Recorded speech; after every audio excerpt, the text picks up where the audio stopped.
राज्य सरकारच्या वतीनं अतिवृष्टीग्रस्त शेतकऱ्यांना मदतीच्या मागील आठवड्यामध्ये विशेष पॅकेजची घोषणा करण्यात आली होती, परंतु या मदतीच्या विशेष पॅकेजमध्ये बुलढाणा जिल्ह्याचा समावेश नाहीये।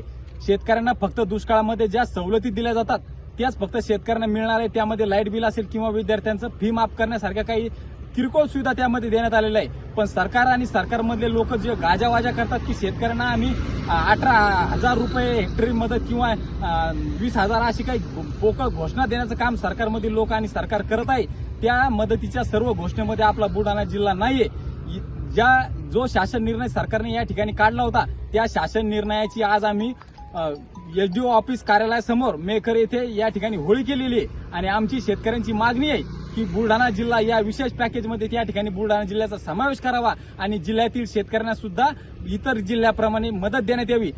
जर या आंदोलनाचं सरकारने या ठिकाणी गांभीर्याने लक्षात घेतलं नाही आणि शेतकऱ्यांना मदत दिली नाही तर क्रांतिकारी शेतकरी संघटना या ठिकाणी अतिशय उग्र अशा स्वरूपाचं आंदोलन या ठिकाणी केल्याशिवाय राहणार नाही। आता isakal.com आहे देशातील नंबर 1 ची मराठी न्यूज वेबसाईट। प्रत्येक अपडेटसाठी isakal.com ला नक्की भेट द्या।